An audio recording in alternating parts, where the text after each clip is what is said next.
I'm recording these for reference sake, but who was it that was asking? Oh, Will was asking if I could record it this week. So there's always somebody who asks for a recording, which is fine. I guess if you guys want to open in prayer, then we can dig in. Corey won't walk in, but all right. Father God, we thank you so much that you gave us your Torah, you gave us your word, and you gave us Yeshua, who was the Torah made flesh and put on flesh and walked among us and showed us how to live it out. We thank you for that example, and we thank you for your grace that you showed us, and by leaving your throne and putting on flesh and then climbing upon a cross to bear the curses that we deserved. And Father, we thank you so much for that, and ask that you would just give us wisdom, give us insight, and open our eyes, and illuminate us to the words of your Torah tonight. And thank you for everyone here tonight, and watch over them, and safeguard them as they go home. In Yeshua's name, amen. Last week we talked, 2 weeks ago, for you guys who weren't here, we talked about how the story of Joseph actually parallels the story of Yeshua. Mm-hmm. And I was going to go through these slides again real quick and show you how Joseph came from humble beginnings. He was obviously a shepherd boy. He was Yosef ben Israel. And then he's betrayed, obviously, and sold into slavery and becomes this ruler, Zaphnath Paneah, which means he who saves lives, or basically he who preserves, or the bread of life, because he saved all that grain for 7 years. They nicknamed him the bread of life because he saved bread. He gave the Egyptians the ability to make bread. And then he went back as he revealed himself to he who supplants, or he who increases the fold. And this was all by design. We talked about how it was like Yeshua became Jesus, who then is becoming Yeshua again. Yeshua ben Yosef. And Yeshua is very much a picture of Yosef is very much a picture of coming Yeshua. So I went through a series of pictures here, and I went through, basically Yosef, or Yeshua ben Yosef, and then Jewish Jesus, please stand. Yeah, and then I went to kind of the Jesus that we made, that our grandparents knew him as, basically the white hair, or the white, blue-eyed, blonde-haired Jesus. Here's another comparison, what he probably would have looked like versus what we kind of made him into be. But this is by design, this is how Yosef saved the world, and Yeshua basically went into the Western Gentile world, or all of the Gentile world, and saved the Gentile world. He's in the process of saving still, and elevating civilization to this new level. And ultimately his brothers will come seeking, and are seeking him, and he will reveal himself to them as Yeshua ben Yosef.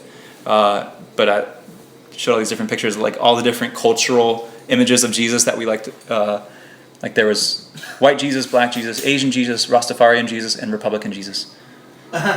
Republican. Yeah, but NRA Jesus. NRA Jesus, yeah.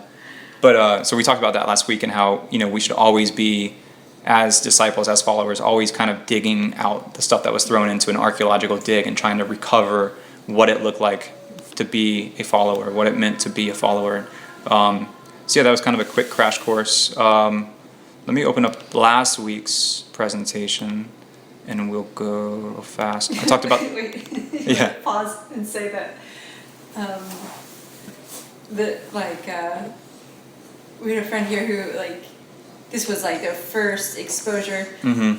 and he was I didn't hear the question, but what he basically was the whole night he kind of was wait a second, do they think Joseph is the Messiah? Because I kept saying, Yosef, Messiah ben Yosef, and then there's Messiah ben David, and how Yeshua fulfilled Messiah ben Yosef, being the suffering servant, but as he's in the Gentile world now and saving the Gentile world, he's yet to come as Messiah ben David. And so basically he was like, so do you guys believe... understand what Ben meant. Yeah, I think I did a bad job at communicating that, but basically he was wondering... You kept on transitioning, you kept on saying Joseph and then Yeshua and then Joseph and Yeshua over and over, and so and he wasn't used to hearing Yeshua. He's never heard those he was terms. wait. Which was really, perfect for what I was talking about, because basically what I was saying was when Yosef revealed himself to his brothers, not only did it send shockwaves through his own family, but it sent shockwaves through the Egyptian community as well. To a point they were like, whoa, like this guy has this heritage, this humble, nomadic heritage, and he's the number 2 guy in all the superpower of the world this time.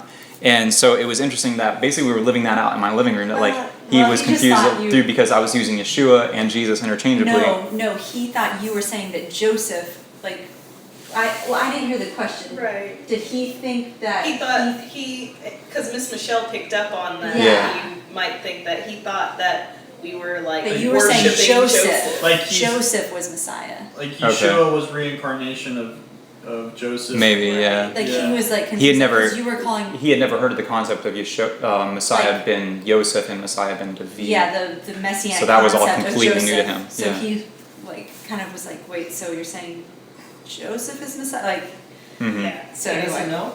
Yeah. So and then last week. Learn that until the 10th meeting. Last week we talked about the split that occurred, and the split occurred between the followers of Yeshua and Judaism, and basically Acts 24 I think it is, describes the early Yeshua movement, the early Messianic movement, as the sect known as the Way, and they didn't differentiate themselves. I'm going through the slides here trying to remember. That's true, yeah. They didn't differentiate themselves between they were still going to the temple, they were still participating in the synagogue services, they were still living a very Jewish life. And then we talked about how the Romans came into Israel and conquered Israel, and it would have been like the American troops in Afghanistan now, like just this completely like superior, secular, like occupational force, modern force, in this very backwoods, like very pious religious culture, and kind of the awkward dynamic of that. It would have been the same thing with and then we talked about. And I learned this as I was studying, it was really fascinating, is so when this guy comes in, Pompey, he is welcome to Judea to put down a civil war in Judea. And so he comes in and he puts down the civil war and he's like, we're just going to stick around, basically. But he put down as in like stop a civil war? He picked a side, basically. Yeah, there was these 2 Jewish princes who were vying for the crown, and he picked a side and helped him defeat the opposing force of the civil war. That's funny. It's kind of what we do in the Middle East sometimes, right? Yeah. And so he took all those people that he conquered and that were fighting against the Roman army, and he took them and their families and thousands of Jews and relocated them and scattered them all around Roman provinces, which at that time encompassed like modern day Turkey, Italy, Asia Minor, like these vast Alexandria, like I mean it was basically like the whole Mediterranean basin was Roman occupied, and so he took all these people there, and this happened 100 years prior to the time of Yeshua. And because I always wondered, like, how did the Jews get there? Paul was writing these letters to like Jewish communities in Asia Minor. How did they get there? Yeah. And then how did they already know about the gospel? Okay, that's an excellent question, because I always wondered that too. Yeah. I was always like, I just had to make connection, just like, oh well, maybe he went there and planted a church, quote unquote. No, yeah. And there was Jews living in these places, in these cities for 100 years. Yeah. By that point, which I learned just a couple weeks ago. Like, it's really fascinating. That makes sense. So, but another fascinating thing that I learned is Hold on, wait. Sorry, I just want to know. Like, wait, more on this. What king was it? What king was it? Do you know the princes who the princess. No, I don't know off the top of my head. I'm sorry. Was there a name for the war that they were having? Now, where'd you get your resources? Yeah, right. Josephus, the Jewish I was wars. kidding. No, I know you are, but I do want to tell you that if you wanted to read the Jewish, you can download the entire copy of the Jewish Wars from free online. Like you can get it like in a Word document. I have actually tried to search up like resources and stuff, and I never can find it. The Google conspiracy. Yeah, no, I If you just Google Josephus Jewish Wars, you can get a PDF version of it. Like just download it. Sorry, I don't mean to put into it, but it's still kind of relevant. But I'm thinking. Do you remember when we first met? Yeah. Unfortunately. I don't know if you remember this, but like me and Lauren, one of the things that we learned around that time was this quote that apparently Constantine said, where he said, "I renounce all Jewish." We talked about that last week. Seasons or symbols or like that. Do you know what that's from?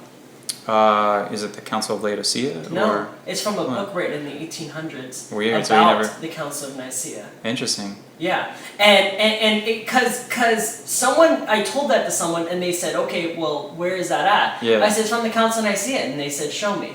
And I said, okay, and I read the Council of Nicaea, and it's not in there at all. Interesting. Yeah, and so I'm trying to do research, trying to figure out where it's at, Yeah. and I forget how, but I stumbled upon a resource of a book that was made in France in the 1800s about the Council of Nicaea.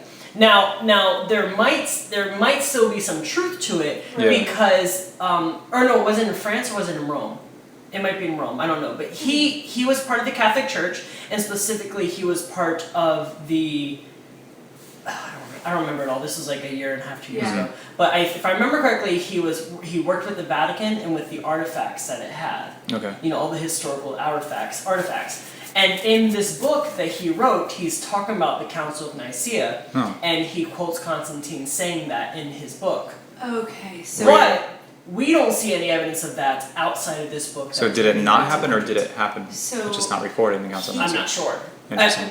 This guy is talking about the artifacts inside the Vatican that we can't see today. Right. Because Oh, the so it Vatican could have doesn't show it. happened, but So it could, but the only resource we have having this quote in it saying that Is- Constantine said this is Interesting. this book in the 1800s. I mean, I wouldn't So it's like a I wouldn't put it second past him. Secondary Yeah, yeah. resource. And obviously it's such a long gap Yeah. from like interesting. 324 to 1800 so But I would not put it past him to say something. But, I wouldn't either, but I mean, Interesting. It's just one of those things where you're like, Yeah, I know. Huh. yeah, it is. No, we didn't talk about that. We talked about the Council of Laodicea, which Yeah. was much earlier than that by Yeah. a few years. that I was really happy well, I wasn't happy to hear that it's from the book, but I was really happy whenever I went through the whole process, just because I learned like checking resources and stuff, and I learned, You can discredit your testimony. Like, and it was cool. I felt like I was actually, yeah, I felt accomplished just because like I actually found the resource and I found copies of the book, and but obviously it was written in a different language, and it was a Yeah. copy of the book that was then translated into Translated. English and put into a PDF file. There is something Um, satisfying about like a large amount of research and like finding, Well, yeah, and see, just like substantiating it. yeah, exactly, and just like you said, if you just see it on the internet, you have to doubt it. Yeah. You know, and so that's how I feel too. And but the thing is, I saw the actual files of the book. You know, like Yeah. like pictures Yeah, of it and But you seeing didn't it. touch the book. So. well, and what's scary is there's an entire generation. Like, we grew up with the internet for the most part. Like, we spent most of our lives up to this point with the internet, and so we grew up with memes. We grew up with, fake like CGI stuff. But like the generation before us, like our parents and grandparents' generation, didn't have any of that, and so they're a much more trusting generation. So when they see something, they're much more likely to believe it. Yeah. And we look at it and we're like, oh, it's definitely fake. It's on the internet, it's fake. But they're like, wow, like look at this, what tapeworm that was in someone's hamburger at McDonald's, and it's like, oh, it's fake. Come on. Or something like that. It's like you can just tell it's fake, and they're like, no, it can't be fake. It's on the internet, Well, the beef at McDonald's, it's Yeah. really like sacrificed fetus meat. right? That was a real article. No. Oh yeah. I don't know. Yeah. Oh, no. Yeah, But real yeah. quick, Lauren, I don't remember if I told you when I found this out, but remember that quote by Constantine that we talked about a lot back when we knew Gabe? Saying like, I renounce all Yeah. Jewish customs, Jewish holidays, and I bring in Roman holidays or something like that.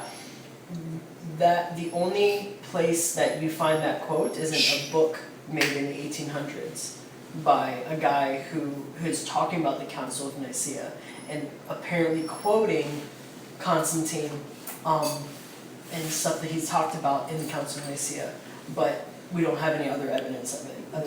Did you find that, or you I found guys it, talking yeah. about it? Yeah, I found You it, found it, and, yeah. and I was talking to him about it because it just kind of relating to what we're talking about here and the research, and then also and how he was saying how he has to actually read the book, see the book to feel like it's true. Yeah. And me, I found the book and I found pictures of it. Then you could go through each page, and I found the exact page and the exact phrase, and and translated it to see exactly what it said. And yeah. Yeah, you know why? Because I was with you. Oh, you were? Yeah. You and me were looking at it. Oh yeah. No big deal. I was just like, You know what? But yeah, I think there's a site where they have every work of Josephus. I don't know how many books he's put out, but he was a historian. There's some things that he was wrong about, but so you can actually go through and read. There's every single page of the Jewish Wars translated in English. There's other sites where you can download a PDF, but yeah, that's where a lot of the research comes from is Josephus. But so yeah, what we were saying is Pompey comes in and he puts down the civil war and basically just sticks around and makes the Jewish crown a prefect of Rome. Basically, he's basically a puppet government. And what they do is they take all these slaves. And this is 100 years before the time of Yeshua. They take all these slaves back to all these Roman provinces. Which, if you look at the one of the missionary journeys of Paul, I mean that's probably the route they would have taken is something along those lines where they scattered all those slaves and all their families. So they developed these communities, 100 years to develop these communities there, like Jewish communities. And so what we were talking about last week was when a Roman slave is emancipated, they're given full Roman citizenship. Very, very unlike. How would they get emancipated by a certain amount of time or a certain amount of money saved up? I don't know. I think you could buy it. I think I did hear that you could buy it, but I don't know for sure. You were automatically given Roman citizen as if you were a naturally born Roman citizen. You could vote. I don't think you could run for public office, but You say emancipated, and I think of a minor becoming an adult. No, freed, for given their freedom. A Jewish person to become a citizen of Rome. Yeah, yeah. Okay. And then in Roman provinces, Judaism was one of the only faiths, I think the only faith, that had legal protection under Roman government. So you could be a Jew, but you couldn't be a non-Jew practicing Judaism or have a belief in the God of Israel. You couldn't be monotheism was actually outlawed in Rome. They believed that if you didn't worship this pantheon of gods, that you were bringing bad luck to Rome, and which was really but there was a loophole for Jews. You're saying they were the only ones who there was basically a loophole. Yeah, Jews could be Jews if you were legally a Jew. But if you were a Gentile who was a God-fearing Gentile and you didn't make a formal conversion into Judaism, then according to Judaism you weren't a full-blown Jew. According to the Roman government, you were a Jew. So you basically. Wait, could you? There were times when, and we talked about this. There were times when. In other words, the Roman government would hate us. Yeah, we'd kind of be in that in between, but then And we're still in that in between. Yeah, absolutely. Yeah, we don't have a Roman government that's going to kill us, but it's not yet. Yeah. Maybe just want people to hate us. That's actually where the term atheist comes from. The term atheist was the term that they would use for someone who was not a polytheist. They were against the gods, basically. That's where that term originated from. But what's interesting is Paul is a Roman citizen. The scriptures bear that out, that he was a Roman citizen. Yeah. But that was pretty rare in his time to be a Roman citizen. And I was just speculating last week. Paul first surfaces in Romans chapter 7, right at the time that we see these Greek-speaking Jews in Jerusalem who are fighting over their widows, basically. They're saying that the Judean Jews, the Hebrew-speaking Jews probably, are getting more attention. Their widows are getting more attention than the Greek-speaking widows. And that's where you first see this fight break out, and then they appoint the elders. Who's this fight? What are you talking about? In Acts, the book of Acts. I put Romans. I should have put Acts. I'm sorry. You remember when they come to the elders and they're basically some of the Greek widows the Greek-speaking Jews are being neglected at the distribution of the resources, basically. And so they appoint these Greek-speaking elders to oversee the care of these Greek-speaking widows and families or whatever else. And that's where we first see Stephen, because Stephen is one of the men who's anointed as an elder and to oversee the distribution of the resources to these Greek-speaking Jews. Yeah, it's 6 through 7. Okay. Well, what do we see right after Stephen? Stephen's involved with the synagogue of the freedmen, which is really fascinating. And then what do we see right after Stephen? He starts preaching the gospel in the synagogue of the freedmen, I would assume, and then he's stoned. And at whose feet did they lay all their cloaks and everything and their coats? At the feet of this rabbi Paul, Shaul. And so he's somehow linked to the synagogue of the freedmen. Oh, and so the connection you're making is Paul was a Greek citizen. Paul was a Roman citizen, yeah. Citizen. I mean, that So says it in the scriptures. But how did he get his Roman citizenship? And so I was just trying to speculate. It's totally speculation, but like maybe Paul was either an emancipated slave himself, or his parents were emancipated slaves, or his grandparents. I mean, you got to think we have 100 years of time here where they could have been, like his grandparents could have been slaves, his parents emancipated, and he still he carries that Roman. Some of the language in some of his books talk about I'm a slave to Christ. Yeah, he uses a lot of slave language. That's right, like bond servant slave language. Yeah. So maybe he heard stories about Roman slavery, and so maybe he was living in one of these outlying. He was from Tarsus, living in one of these outlying Roman provinces, and then moved to Jerusalem, studied at the feet of Gamaliel, and spoke both languages, and was attending. Yeah, I think Corey's here, and was attending the synagogue of the freedmen, which was the synagogue of the emancipated men, basically. So that was just total speculation, but it's really fascinating to think.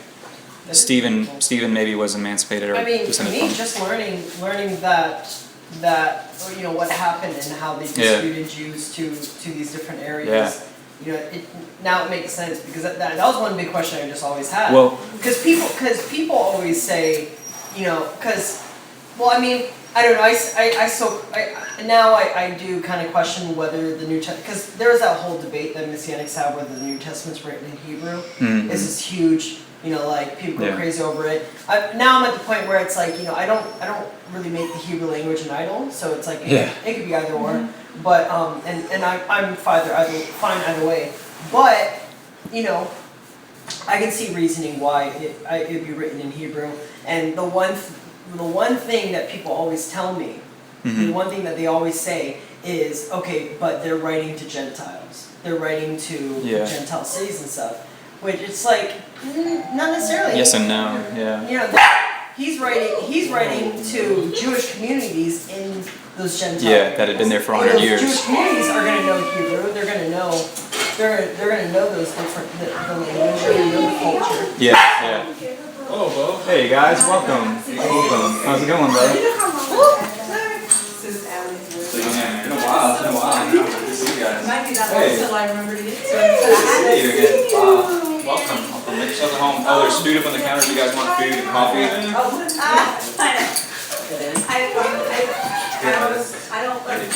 didn't Facebook it, so Oh, thanks. I'm so excited. We was like, there's a baby.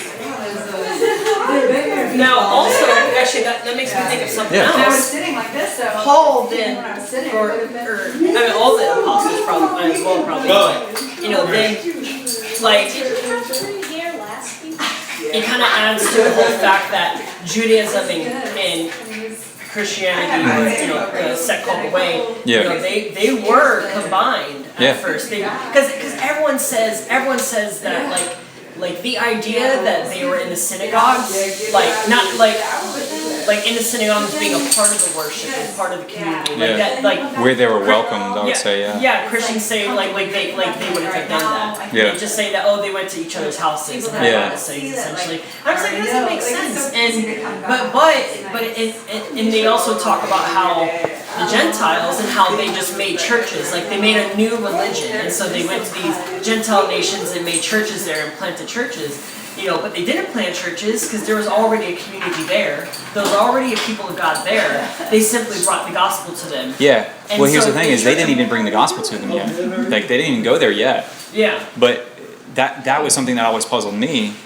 She's not here today. I was trying to find it here. That's something that always puzzled me, is how did the gospel get to those places? Because Paul's writing letter to these places. Paul had never been to Rome until his arrest and trial in Rome. Well, maybe it was Peter. I mean, Well, that's what we answered last night. It was really fascinating. I had Javon read Acts chapter 2. And so you have all these Jews living in these Roman provinces, and they're beginning to make pilgrimage feasts back to Jerusalem. And then Acts chapter 2 happens, and it names off meticulously where all these people are coming from. And all these places are these Roman provinces. And so you have these basically delegates from these Roman provinces that are there, and they hear the gospel being taught in their own tongue, and they can take it back then And so that's how these little fires of the gospel start in all these Roman provinces. Oh. And so the apostles are basically overseers of what has already started in Acts chapter 2. And Paul's writing letters to these places that are already, they kind of already started hearing the gospel of Acts chapter 2. You know, that's interesting because I mean, I don't know what letter it is, but I do remember there's a letter where Paul says, like, he says he wants to go and meet them, but he hasn't had the opportunity. Yeah. And Yep. it's like, well, if Paul hasn't even met them yet, How did they get the gospel? How did they? That's so cool. Yeah. And So they were that- just living a Jewish life, just the knowledge of Yeshua as Messiah. And then, but here was the thing that we ran into some problems was, it would be like if 1,000 of us, like us in this room, imagine 1,000 of us, converged on the local synagogue here on Lake Hollingsworth in Lakeland, Florida. And like, I mean, we would just absolutely like fill their synagogue. But like, I mean, there might be last night for their Rev Shabbat service, like we've been to one before, and I mean, there might be 10 people.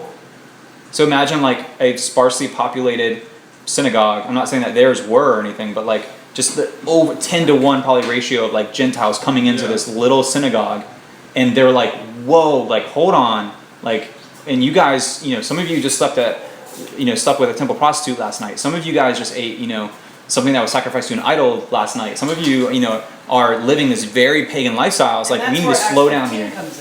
Yeah, that's Acts 15 comes in. It's like, in order to sit down at the table with a Jew, you have to do these 4 things immediately. There has to be order. Yeah, there has to be like purity. And like, to sit down at a table with someone who just was the night before in the temple to Jupiter, like, you know, that is like, to sit down and try to like have a meal, which is a sacred thing for a Jew, would have been like terrible, you know? So Acts 15, the letters that they're sending, are they sending them out to those communities? Yes.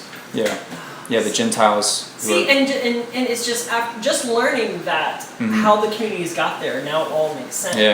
Yeah. You know. Well, and then, so Paul goes to Corinth, and he's there for a year and a half. He's there in the synagogue in Corinth. His synagogue's already there. It's established. It's been there probably for, you know, a few generations, a couple generations at least. Yeah. And so it's a thriving community. I mean, you got to think like the synagogue here in Lakeland,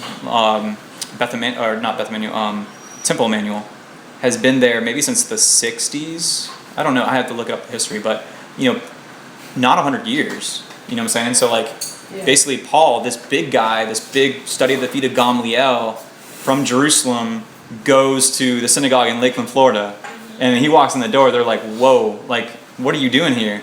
And he's there to bring the gospel of Yeshua to these people who, you know, there's outlying Roman provinces, and you know, some of them welcomed it, some of them didn't. But he says in Corinth, I was there for a year and a half, and what does it say? So Paul was occupied with the word, testifying to the Jews that basically Yeshua was the Messiah. And when they opposed and reviled him, he shook out his garments and said to them, "Your blood be on your own heads. I am innocent, for now I will go to the Gentiles." And he left there, meaning their synagogue, and he went to the house of a man named Titus Justus, a worshiper of God. He was a God-fearing Gentile, basically, who didn't convert to Judaism. His house was next door to the synagogue.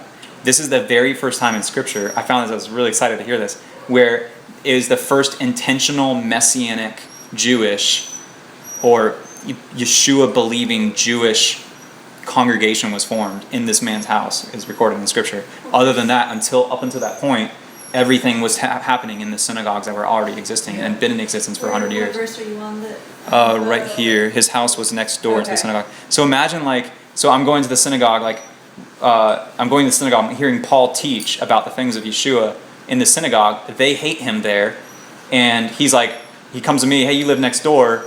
Can we move can we move the party to your house?" Basically. And I'm next door to this synagogue that's been there for a couple generations, and here is this big shot, Jerusalem trained at the feet of Gamaliel rabbi meeting in my living room every Shabbat, teaching Gentiles about Yeshua and about the Torah, and next door to the synagogue. It's just so fascinating. But the next verse says, Crispus, the ruler of the synagogue, believed. So Yeah.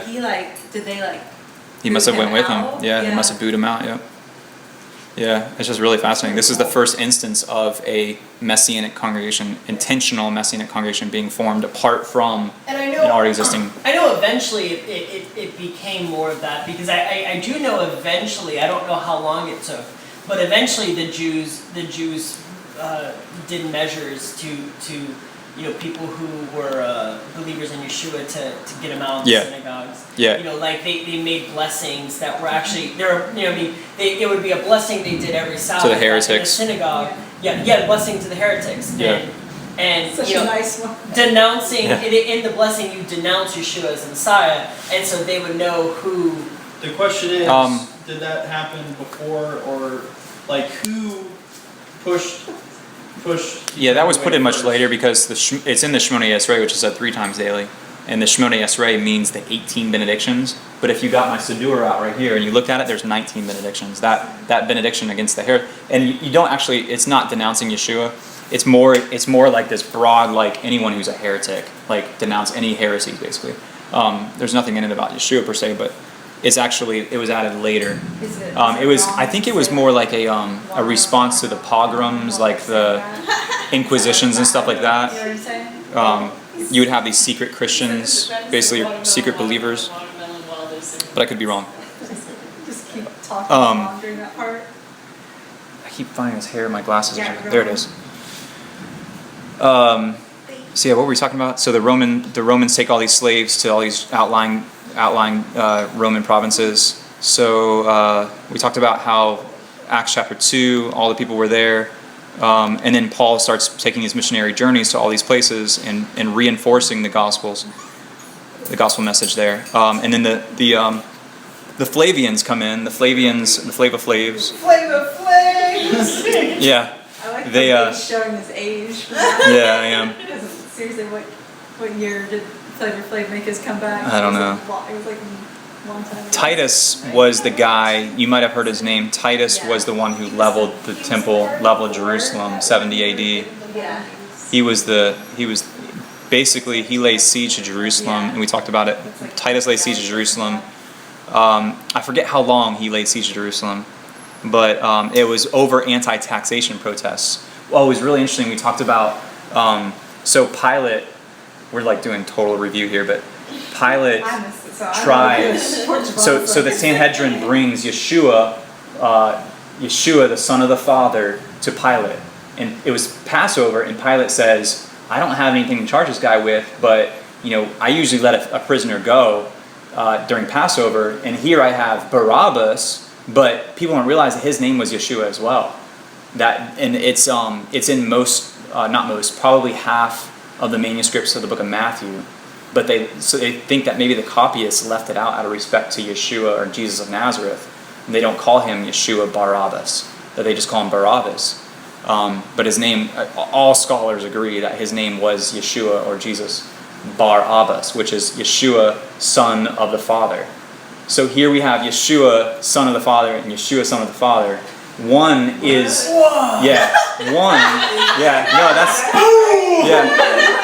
one is a Prince of Peace. Hang on, check this out. One is a Prince of Peace who has come to put himself as a living sacrifice. The other one, he wasn't a murderer. People think that he was just a murderer who just got locked up because he murdered someone. He was an insurrectionist. He was trying to lead a rebellion against the Roman army.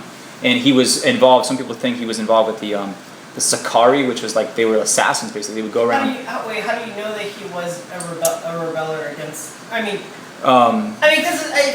That's a good question. The Gospels say that he was a murderer, so.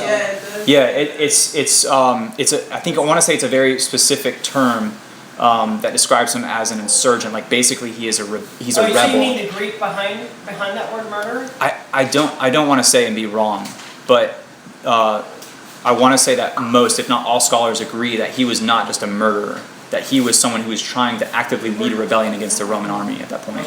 I could look it up about it. Makes me think of what? Scapegoat.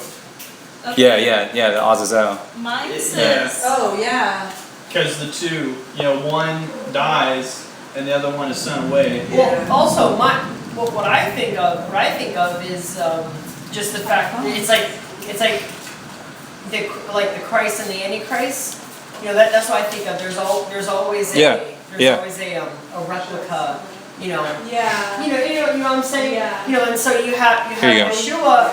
Yes, Yeshua, son of the Father, and Yeshua, son of the Father, but Right here. you know, one person is innocent, the other person is not. Yeah. And the people choose the other one instead of the one that we Yeah. should have. Mark 15:7. What? Oh, Let me have your phone. I'll No, try. I'm recording. I can't.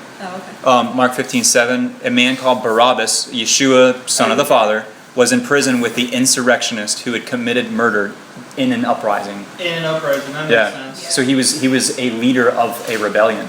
So here they have a choice. So whoever was sitting there, I don't want to say the Jewish people because it wasn't a true cross section of the Jewish people at that time. I think it was a lot of Judean people who didn't want their cushy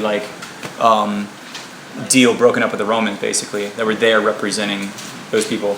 Largely the Sadducean party were there, and they said, "Give us Yeshua Barabbas, the insurrectionist, instead of Yeshua, the Prince of Peace." They wanted the guy to throw the Romans off. They wanted the Messiah to come Yeah, that's what they and were be the looking king. for They wanted Yeshua to do. they wanted Messiah ben David then and now, and not Yeshua, not Messiah ben Yosef. Yeah. The ESV translation is interesting. And among the rebels in prison who had committed Yeah. murder in That the is so insurrection. trippy, man. So here, check this out. It gets even crazier. So they accept this insurrectionist back to them, and he's freed and given his freedom. But check it I out. told you it was good. What happens? Yeah. No, I'm learning all this too. What happens in 70 AD, leading up? The only reason that Jerusalem was toppled and flattened is because of all these anti-taxing, all these anti-Roman little. What do they call them? When there's like a little firefight. Riots? Little riots, yeah, but like I'm thinking of like I guess a riot is good. Little taxation riots. Yeah, there was riots happening over and over. And finally Titus was like, I'm tired of it. I'm going to level Jerusalem, I'm going to level the temple, tired of you Jews. And it was mostly over taxation. So it's part speculation here, but what if Yeshua Barabbas, because they accepted him back and they wanted him back and not the Prince of Peace, Yeshua been the true Yeshua, son of the Father, did maybe, and I likened it to someone who was in Gitmo, Guantanamo Bay. Like here you have insurgents who are religious ideologues who are hating on the Western world, want to kill the infidels, and they're captured and put in this prison that is run by this Western world, this entity that you hate very much. And suddenly, if you were one of those insurgents in Gitmo, and you were said, okay, you're free now, here's your boat back to Afghanistan or Pakistan or wherever, when you got there, would you just sit on the couch and just watch TV, or would you, get a part-time job, or what would you do? You'd been in prison for Right, years and you years. work that You would go double find your down. buddies, and you'd be like, I hate these guys 10 times more than I do. You may have been treated kind of harshly in that prison. You'd be like, let's go kill some infidels. You know what I'm saying? I'm back. I'm back. Yeah. Let's do this. Yeah. Yeah, no, I think it definitely makes sense. And then, ironically, Yeshua didn't really say anything against taxation. They asked him if they should pay taxes Yeah. to Caesar, and he said, "Well, is his face on the coin? Yes. Well, give the Caesar's what is Caesar's, and give God what is God." Yeah. That's not an answer they wanted, was it? No, That's not an answer we But want I think today. no. But I think God set the stage, literally the stage, where they would have to choose between Yeshua Barabbas or Yeshua Barabba, and the Prince of Peace or the insurrectionist who was going to try to throw off the Romans. And I think that was the tipping point right then. And when they chose to put him on a cross and free him, then he's like, basically what goes around comes around, and then it's just a generation later, the temple was leveled, and it's like, it's kind of like they didn't merit the temple at that point. So he's kind of like Trump, right? No, I'm kidding. Yeah, no. We did talk about Trump last week. So the 9th of Av happens. I just love that your phone's sitting right there, the iPhone that listens to everything, and Yeah. he's like, let's go kill some infidels. No, yeah. I don't Yeah, like to kill things. So, what's the difference? Leave it there, I'm recording. But Josephus records that approximately 97,000 Jews were carried into slavery on the 9th of Av, and roughly an average of 500, if you tried to escape the city of Jerusalem during its siege, you were crucified on the spot, like on the road, so travelers passing by would see your body hanging on the cross, and basically like, this is what the Romans do to you if you don't obey us, if you riot against us. And they estimate that 500 were crucified daily, and total 1.1 million men, women, and children were killed, and 97,000 carried away into slavery into Roman provinces. And yeah, it's pretty insane. Talking about 70 AD? Yeah. Yeah. So, and this is the Arch of Titus, where it actually shows them carrying away the instruments from the temple into Rome. And this is... we all know the Vatican has today. Yeah. So we talked about, because the temple in Jerusalem was still the spiritual epicenter of the Yeshua movement, when that was taken away, it was like everything was decapitated. Because, they were still very, very much involved in the temple worship. When it was taken away, it was just like this huge shift, and that shift moved to where the most. So we're talking about the Yeshua movement here, the way. The most believers in Yeshua were residing in Rome, so automatically that shift moved to Rome. Why were they residing in Rome? Just talking sheer numbers here. Sheer numbers. Gentiles were coming to the faith faster in Rome and in Antioch. And that's why you have this, I think why you have this split of you have Roman Catholicism and Eastern Orthodox. It's because they were literally split, and you have these two trees of Christendom. Is that... I thought the Eastern Orthodox comes from the Great Schism. Yeah, I think it does, and that's what I'm saying, pre that, Antioch is way east. If you look at it on the map, Antioch is way, way over east, and Rome is way in the west. And so just their geographical differences would create theological differences. There's just going to be they just naturally do things slightly different. Yeah, and I think that just kind of evolved, and one went more east and kind of up into Russia and into different that part of the world, and one went west into Europe and eventually the Americas. Would we see then a dramatic difference in between Eastern and Western Catholicism? There is. Especially if we're assuming. If you look at Eastern Orthodox, especially Russian Orthodox, there's a big difference between Roman Catholicism and Eastern Orthodox Christianity. I don't know them all. I'm not well versed on them, but. Well, I guess what I'm trying to point out is, if we believe and know that the first century believers and even second century believers for the most part were believers of the way, believers in Yeshua, and follow the Torah, then then there's some big divide between the East and the West. We already know what the West looks like, and we can see all the paganism there. But what does the East look like? How did they retain any traditions that they did when they believed in the Torah? Why did they fall from Torah? Because it's going to be different, because it's a completely different nation, a completely different location. I don't know. If Roman Catholicism isn't the head of Eastern Orthodox, then what made them fall? What did they synchronize with? You're saying when did they synchronize, or when did I don't know. They remain in communication, and Christianity for the most part was universal. When you say.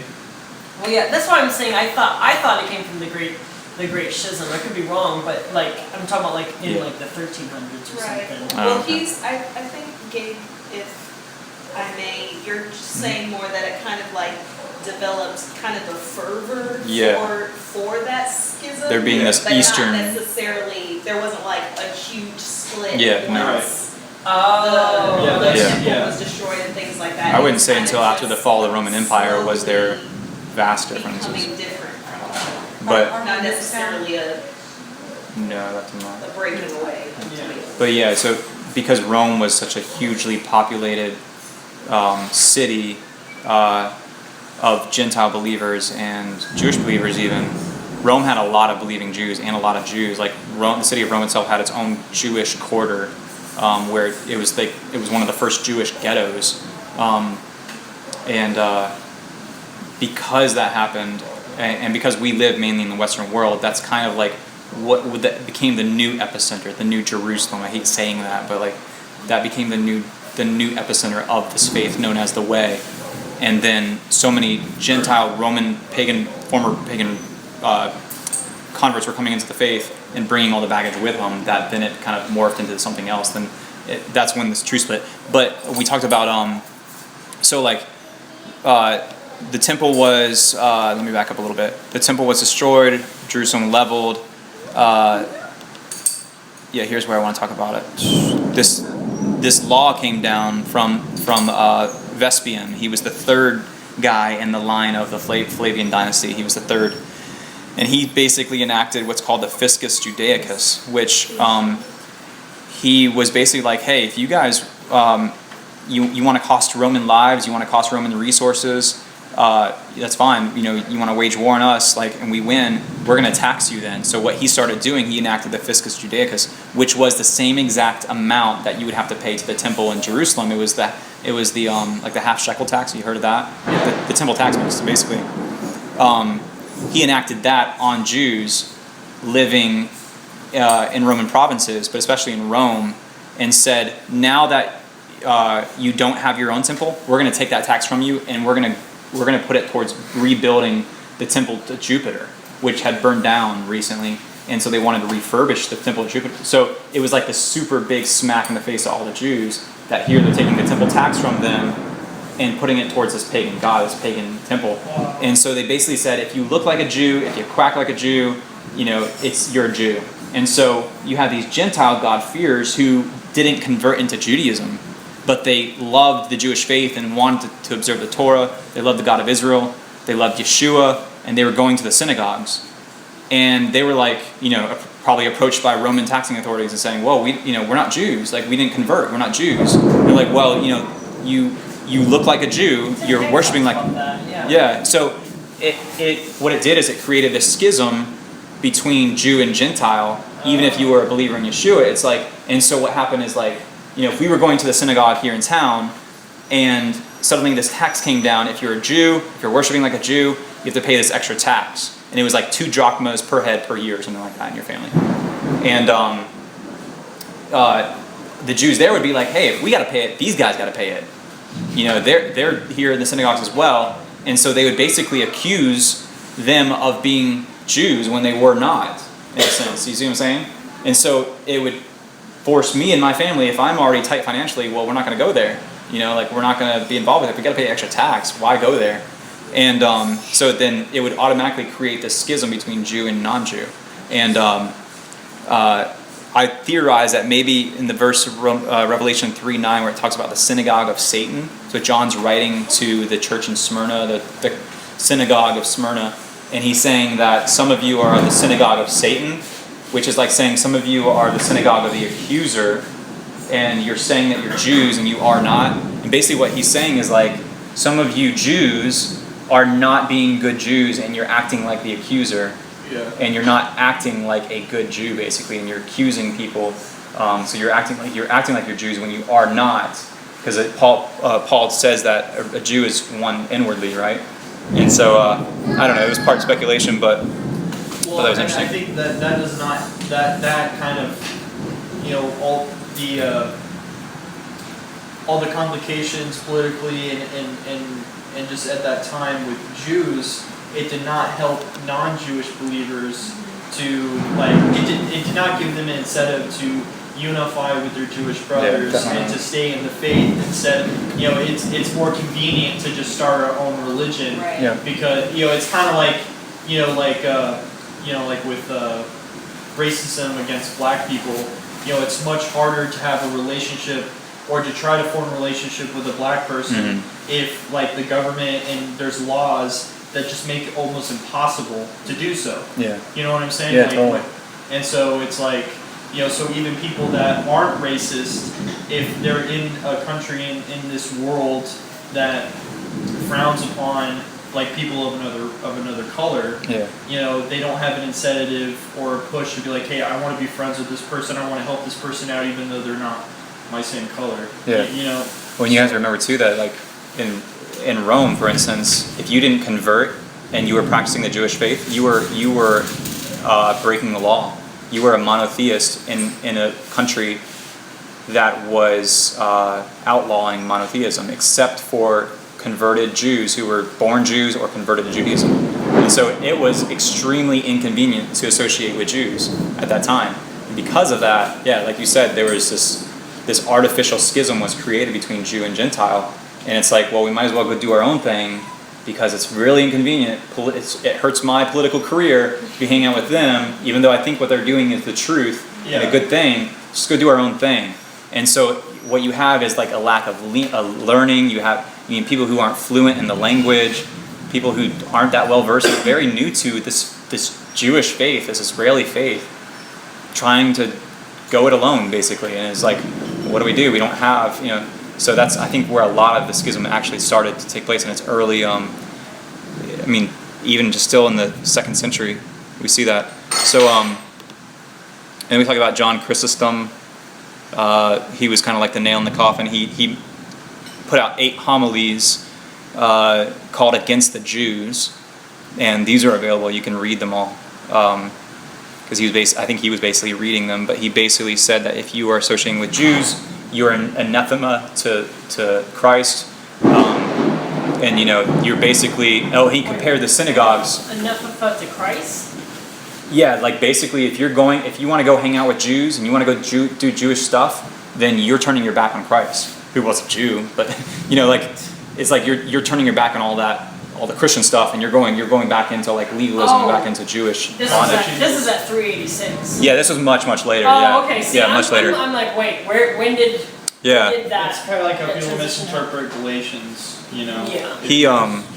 Yeah. He basically, I'm not gonna. Well, let me see if it loads. He basically likened the synagogue of the Jews to like a brothel, a den of he called it a den of vipers.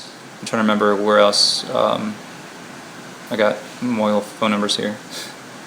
I don't remember where I put it, but yeah, he basically said, hey, if you want to go hang out with the Jews, then you're cut off from what we're doing here. So that was kind of like the nail in the coffin for the split between Judaism in the 1st century and the sect known as the Way, people who wanted to believe in Yeshua.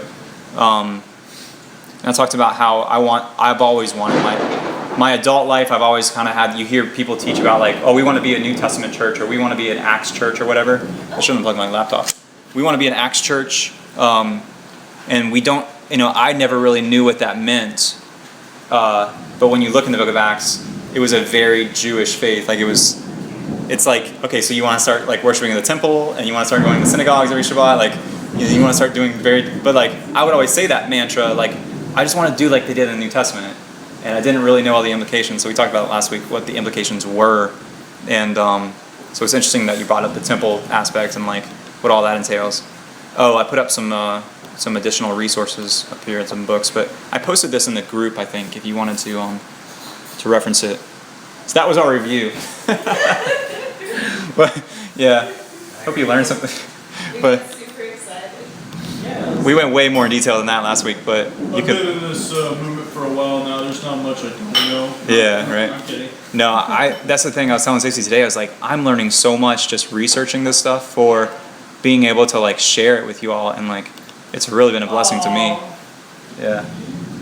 I feel like the power is gonna go out. Yeah, so I basically had this like in a 3-part like series, I guess. Like first one was like why study Jesus from a Jewish perspective? Why study Yeshua from this Hebraic Jewish perspective? The second part was where did the split occur? Why did they split from the Jewish roots and go do something else? And then the third part now is like, well, now we need to look at, if we want to be disciples, then we have to look at it from that perspective of the, this very Jewish set of glasses. Like so basically when he says, therefore go and make disciples of all nations, baptizing in the name of the Father, the Son, and the Holy Spirit, in Matthew 28, when he said, go and make disciples, what did they hear? And I've always wondered that, like, what did it mean to make a disciple, and what did it mean to be a disciple? Yeah. I could go in 5 minutes, and this For is real? really awesome. Well, basically there's a huge difference between convert and disciple, and that's kind of the whole gist of this, is like, and I'll post this online for you too, like afterwards you can look through it and you can listen to the thing. But I wanted to have everyone write the word tamid in Hebrew, but I didn't pass out pieces of paper. You can write it if you want. But it's a tav, a mem, and a dalet, which would be spelled. Let me find it for you. I feel like we're all gonna. It's intense right now. Yeah, it is. So if you cut out, like this is tamid right here. If you cut out this lamed, that's the word tamid, and all it means is continually, perpetual, or without a break. Tamid. It's a noun that appears 104 times in the Hebrew Bible, and there's 4 things in the temple which were commanded to be perpetual or tamid, continual. Anybody have a guess on what those 4 things were? I know one of them is the festival. There's a festival, right? That says. Yeah, but like what in the temple, the physical temple the itself? temple? Yeah. Oh, okay. I know. Burning of incense? Yeah, that's one. It's one. Yeah, I was gonna say Oh, the you're not burning of raising the your oil.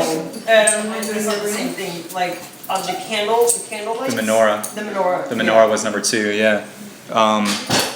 Let me hit on these real fast before you got to run. The menorah was 1, and God said to Moses, "Command the people, the Israelites, to bring clear pressed olive oils for the light, so that the lamps may be kept burning tamid, continually." That's the first one. I put it down there in Hebrew for you, tamid. And then the altar of incense was the other one. It should be a tamid incense, a continual incense offering before the Lord throughout your generations. And then the third one was the altar itself. There was a fire that was to be continually burning on the altar. Yeah. I wasn't able to find the source, but there's this widely, I don't know if that makes it true or not, but tradition that if one of the priests who were supposed to be like on night watch, if they let the fire go out, have you ever heard this? If they let the fire go out, the high priest would randomly go in and like check on people and see if the altar would go out, the fire on the altar would go out. If they were asleep, if they were found sleeping, he would take coals from his coal pan and put them on his linen garments, and like they would like blow up in flames, and he would have to like run out naked and like basically ashamed of himself for like falling asleep on the job.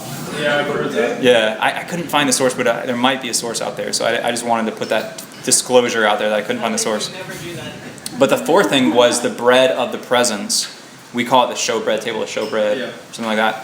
And it's literally, and you shall set the bread of the presence, but in Hebrew it's lechem panim, which is the bread of the face, or faces, on the table before me, regular, or tamid. So those are tamid, like they're always supposed to be there, basically. Like you're always supposed to have bread, you rotate it out, it's always supposed to be lamps. They would I heard someone talking about, I don't know how true this is, but it was weird how like when they would replace it, they wouldn't just put the new bread on and then remove the old bread. No. But they would remove the old bread, and as they're putting on the new, like at the same time putting on the new. It's really fascinating. Like when you're a thief, like stealing the gem, like Yeah, maybe that like kind the of, weight. You know what I'm talking about? Like is that like Indiana Jones or something? That's what I heard. I don't know how true that is, but they had a way of doing it, like a weird. So it was that is interesting. Never not there. It was continual, yeah. But they that's didn't really just fascinating. I didn't know that. They didn't just like put more bread on there and then eventually take the old stuff out, because like they had like specific amount of bread on there. So they took that command like serious, like That's tamid. what I love about reading like the Talmud and stuff. Yeah, how it's serious fascinating. they take things. This like, is not mess around. we were talking about the Temple Institute. This is the table of showbread that will be in the 3rd temple. This is the Temple Institute. That's like pure gold, basically. That is the table of showbread. So they will basically be rotating the loaves out there. So those are the 4 things that were tamid. Tamid is the verb that means continual, or is that a noun? I don't know. Wait, I think let me see. Tamid. So.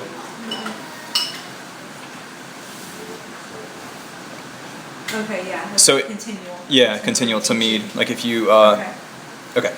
So if you take a lamed, the Hebrew letter lamed, and you stick it in the middle, and the letter lamed is really significant because it's the 12th letter in the Hebrew alphabet. Its original meaning, just the word lamed itself, means to prick, to sting, incite, or to goad. It has the picture of like a shepherd's staff. Like a shepherd would take his lamed. Man, I keep blacking out. He would take his lamed and like poke sheep and tell them, get in the pen, get in the pen, you know? And that's what a lamed means to learn, or to basically acquire knowledge or to learn. Rabbi Akiva, who lived in 1st century, 2nd century, he would say that lamed is an acronym for Lev Mevin Da'at, which translates to a heart that understands knowledge. And where we get the word, it's also where we get the word Talmud, which means it's a collective teaching. It's teaching the teachings of the rabbis throughout the history of Judaism. And the numerical value for lamed is 30, which is traditionally the age at which one in Judaism was allowed to start teaching other people. So that was interesting. Yes, literally like lamed is 30. You know what, my internet just went out, so I need to go back to this view. People listening on the recording are like, are they in a war zone or what? So if you take the word Talmid and you insert a lamed, it becomes Talmid, which is student, which literally means, student is like the worst translation ever, but it literally means, Talmid means one who is continuously being poked or prodded by, the shepherd staff. That's so funny. I love that. So it's like if you have a teacher if you're being discipled by someone, you're continuously learning through them poking and prodding you to go the right way. Get in your pin or go that way. You're going the wrong way, or grabbing your, hooking it around your neck and yanking you back. Yeah, so, that's so funny. It's a very literal that imagery, because literally that's. When you put yourself into that position, I mean, that's what it's like. Yeah. Because when I think of discipleship and I think of the word disciple, well, the root word there is discipline. Yeah. And the whole concept of being disciplined is doing what you don't want to do. Yeah. And not doing what you want to do. Mm-hmm. And so I just think of a sheep. I think of a sheep. Trying to go out of its pen, trying to go somewhere, and the shepherd just pokes at the sheep, just jabs them, and the sheep is like, that's annoying, that's painful. Yeah. And I love that imagery, thinking about that, and so when you as a human put yourself under discipleship of someone, well, it's literally going to be someone saying, no. Yeah. What are you doing? No, don't do that. It's non-stop, continual, like the switching out of the loaves. Like it's a very meticulous. Like there's no break. Yeah. It's a lifetime of being poked and prodded. And then when you become a discipler or a teacher, then you have that responsibility to poke and prod. Yeah. And that to me automatically, like, we think in Christian circles, you would think numbers mean success. But in a Jewish thought process, if you're trying to disciple people, like, numbers mean guaranteed failure, because you can't. I mean, one teacher can only poke and prod continuously so many people. Yeshua, who I believe was God taken on flesh, only chose 12 immediate disciples, and of them he chose 3 that he was even closer to. So it's like, if he could only do 12, then why are some of these pastors thinking that they're going to be able to disciple like hundreds and hundreds of people? And thousands of people, I mean, they don't think that they can. It's not like 12 sounds like it's a handful. It's probably only possible if the 12 are following you. Yeah. The way they follow Jesus, every day, like they slept with him, woke up, and went through the entire day with him. Yeah, you're right. So I was wondering, and I was learning all this week about this concept, but where did this concept of the rabbi and disciple originate? And as best I can tell, the post-Babylonian exile, Jewish scholars and prophets, they basically equated disobedience to the Torah with exile from the land, which is what the Book of Deuteronomy is all about. Like, basically, if you obey me and keep my mitzvot, my commandments, I'll let you stay in the land. But if you don't, I'm going to kick you out of the land. And so the prophets and the early scholars like Ezra, Nehemiah, like some of these men of the Great Assembly, they were basically like, look, we don't want to be exiled to Babylon again. We don't want to go anywhere again. We want to stay here. We need to set something up, some kind of school, some system of learning where that won't be repeated again, where people won't be disobedient, basically. And so they set up these institutions called houses of assembly, or basically Beit Midrashim, where you could be like in this outlying Jewish town like Caesarea Philippi or Nazareth or wherever, and there'd be this central house of study. It could be the rabbi's house, or it could be a designated building, but it's basically where you would meet and you would study. And so they wanted kind of like these satellite little places of training so that all the people would have the opportunity to hear the Torah read to them and to be able to do the mitzvot and therefore prevent exile again. And so what they needed were men who were learned in the Torah to oversee these little synagogues and maybe travel around the different ones and be able to read from the scrolls and to teach like what these things mean. And they would call them the learned ones or the great ones, or in Hebrew, the rabbis. And literally just means like, a great one or a learned one. Synagogue is a Greek word, so they were probably more so called like Beit Midrashim or Beit Knesset, House of Assembly. And these men, these learned men, were called elders. Oh, did you know that the word zakon or zakon for elder is also literally translated as beard? So yeah, so like if you were called an elder, you were also called beard. Like that was literally, so like the beard is a symbol of eldership, but you were called an elder. Yeah, isn't that interesting? So the Hebrew word for beard is zakon, and the Hebrew word for elder is zakon. So if you were an elder, you were a beard. Yeah. But Yeshua frequented, this is really important to me, is like Yeshua frequented these synagogues. He was involved in this educational process, basically, that the men of the Great Assembly set up post-Babylonian exile. And so Yeshua would go to these synagogues. He was probably being taught in the synagogues. He probably taught in the synagogues himself. In Luke chapter 4 it says, as was his custom, he went into the synagogues. So, was this synagogue like a school? Yeah, it was. It was a school where you could go any day of the week and hear the Torah read, because there was like daily readings as well as weekly reading. Ezra and the men of the Great Assembly, they set up the Torah portions basically.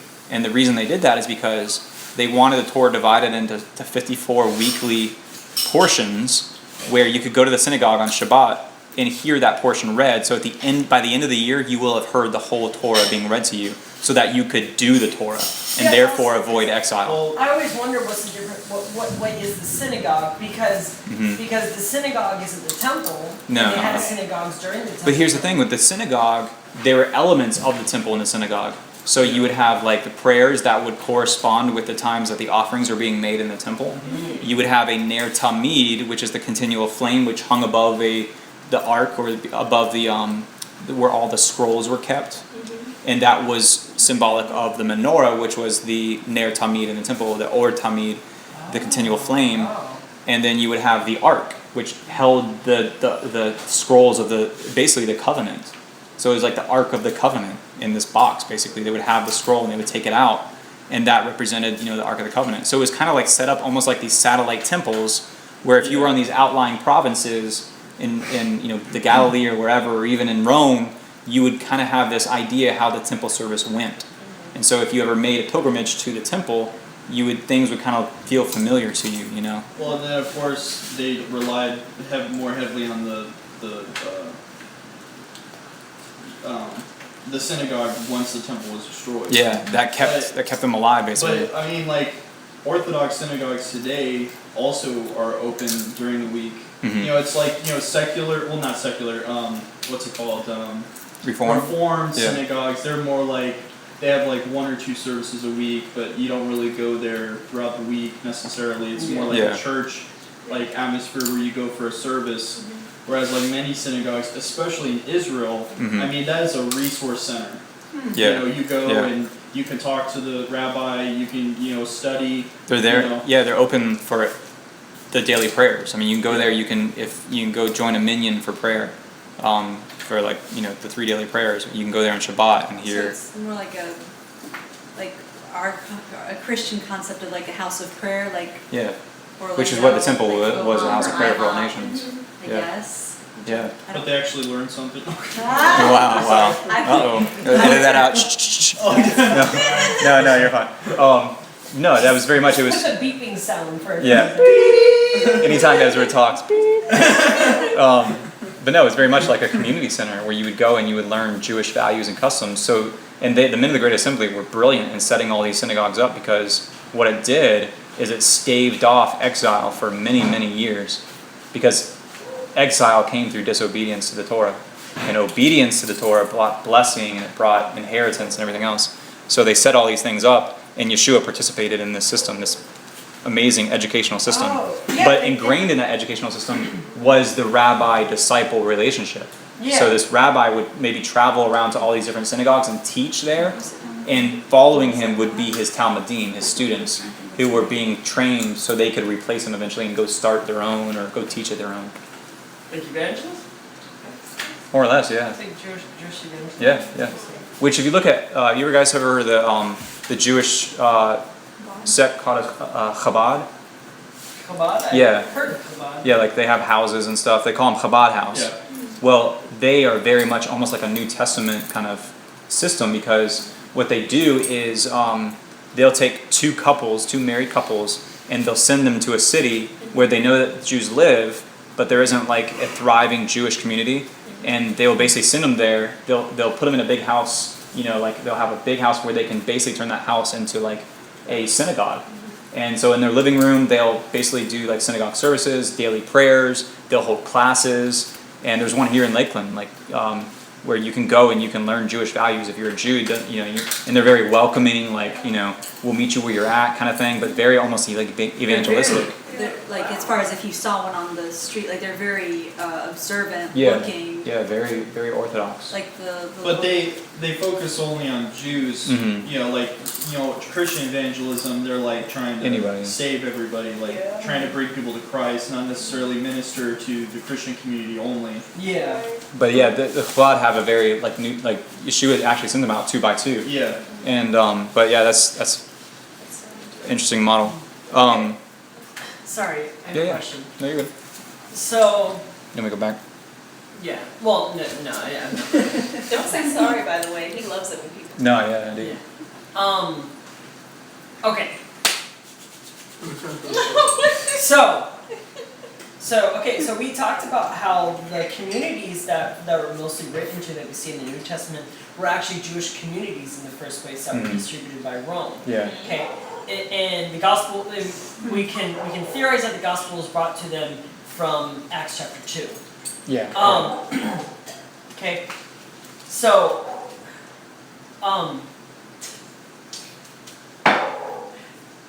like both how the common, ritual. yeah, I know, he just goes everywhere. How com, I'm trying to think. Does it almost seem to be more important for them to teach to the already believing community rather than the more Gentile community? Does that make sense? Who's the they? Like, does it seem more important to them? They, as in Or- the disciples, the apostles, people, the ones that Jesus said, go out and make disciples. Yeah. So, I'm gonna touch on that. okay. I'm gonna touch on that. Because There's 2 different models. We're gonna But touch on Ezra that. has to. Because Yeah. they did. Ezra's they time went, is limited. They went Okay. to the Jews first. And Yeah, then that's the thing. They weren't necessarily like. I don't think they're necessarily targeting. Oh, we're going to go to all the Gentiles. Well, I don't. Yeah. That's my point. And I so think- for me, I'm like, because it's funny. He says, Jesus says, go out and make disciples. Go out and make disciples of every Yeah. nation, or however it's said. And then later down the road, we find out that no one's really ministered to any Gentiles until Peter. It says that Peter was the very first one. Yeah. And so it's like it seemed like their focus was really only already believing. I would say yeah. I would say there was a big racial wall there built because, and I'd say the men of the Great Assembly helped build that wall between Jew and non-Jew because they didn't want the mixing, the assimilation of Jews into like non-Jewish marriages and everything else. Remember when is it Ezra who came back and he's like, if you're married to a non-Jew, Yeah, basically you need to stop. Like you're gonna and non-Jew meant like a idolater. If you're married to it, so you should hear. If you're married to an idolater, basically you need to cut that off. You're a Yeah, Jew. if they You're were married to someone who was like actually became a part of Israel. Yeah, then that was different, yeah. That was different, but it was. so. No, I would say Paul reached a point of frustration with the Jewish community not accepting the gospel, and then he said, "Okay, now I'm going to the Gentiles." But until Acts chapter 10, the Gentiles, they weren't even sure that they had a share in the world to come. Like they didn't know that the gospel was even for them, that the Holy Spirit was even for them. But then when Acts chapter 10 happened, then it like really brought that wall down, and Peter was like, all right, I guess we need to go into the Gentiles. Like Cornelius. Like, you're talking about Peter's vision.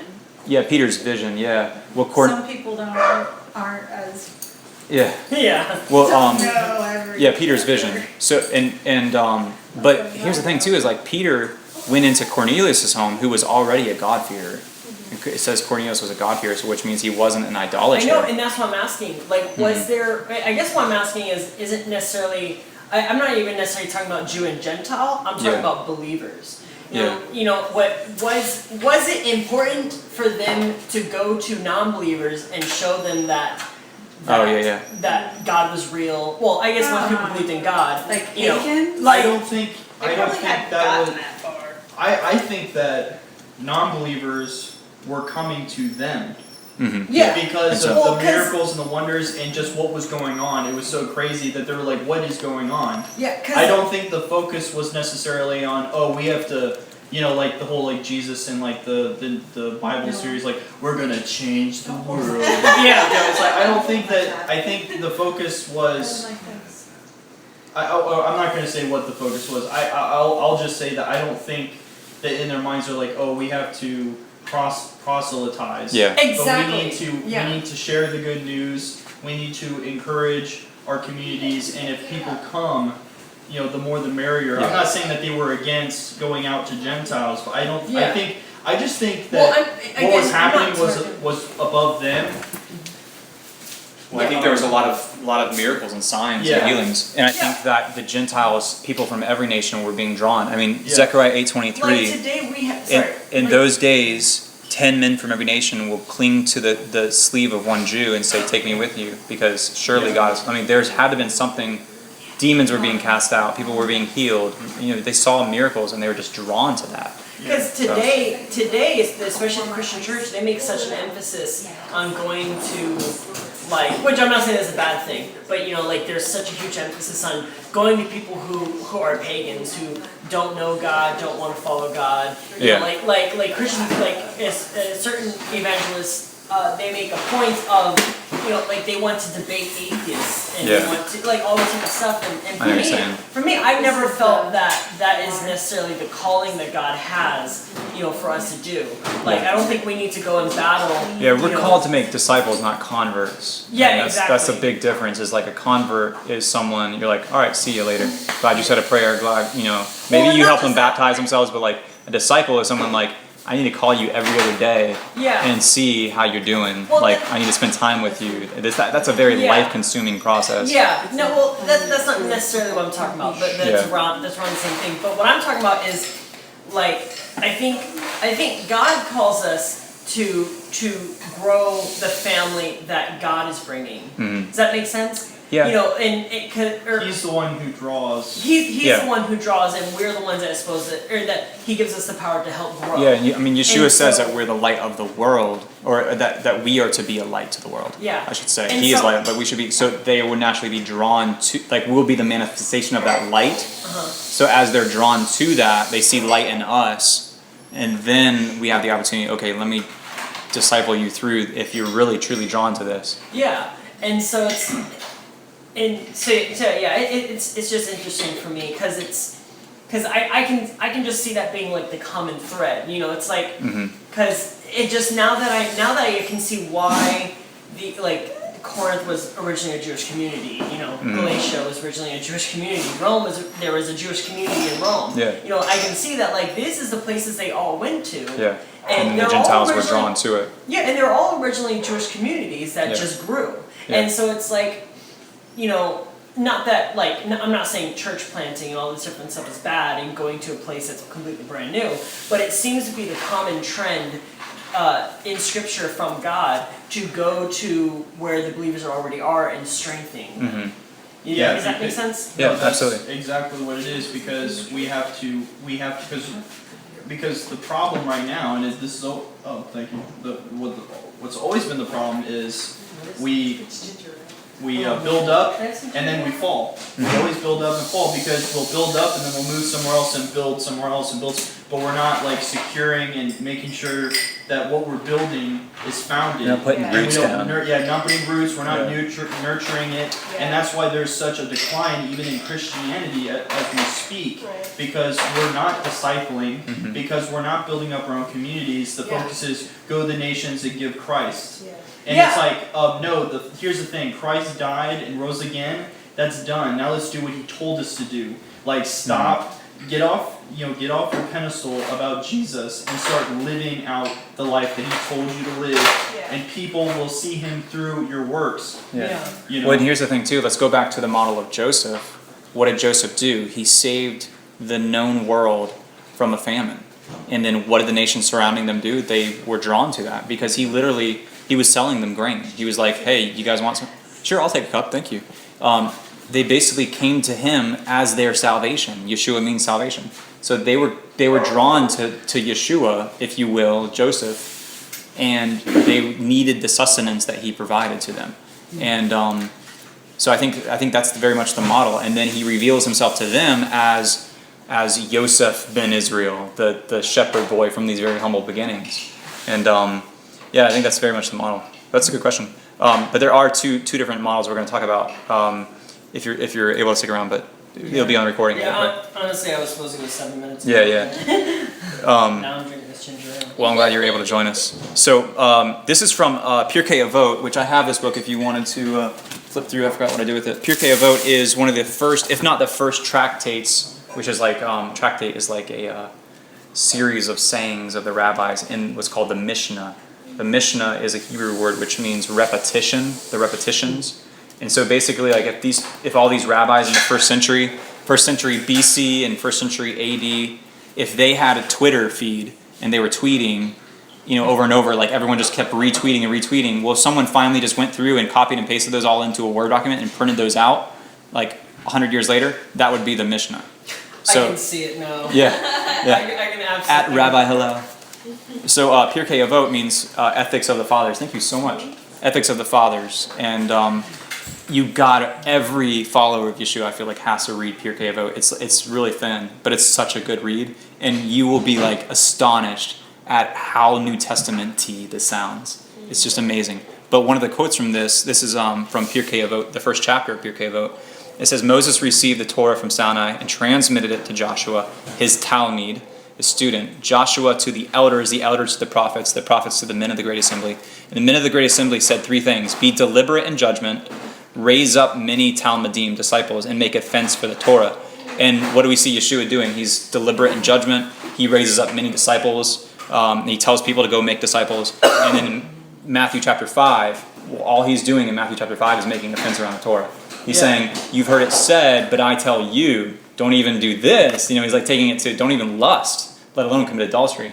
He's creating these fences of like raising the bar, basically, ethically. Like, even if you lust at a woman, even if you hate your brother, like these things like, don't. You've heard it said, do not murder, but I tell you, even if you hold a grudge against your brother. So it's like he's building these, it's just fascinating. Actually, I don't think it was Tim Hegg. It might even have been you. You were talking about it on Facebook. You posted a big post, and I read it all. I didn't like it though, I'm sorry. No, I'm kidding. No worries. Just kidding. No worries.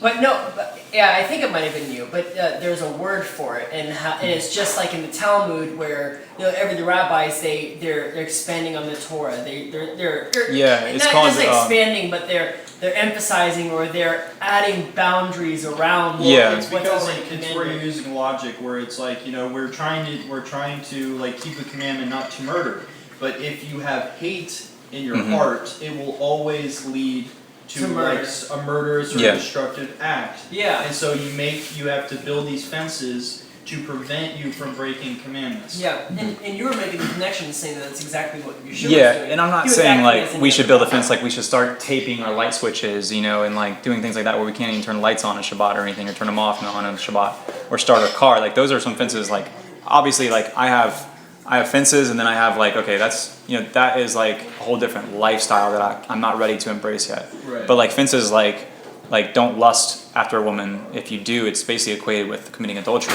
Like that's a very good fence, I feel like. But that is a very rabbinic thing to do, believe it or not. is to make that fence. And they actually would call it, in Judaism, they would call it beautifying the mitzvah. So like the only reason you see, like the original commandment is not to shave the corners of your hair. They basically decided, okay, that's right there on top of your ear, basically. And they say as long as you don't shave it completely bald, you're obeying the mitzvah not to do that. But if you grow it out long, you're beautifying that mitzvah.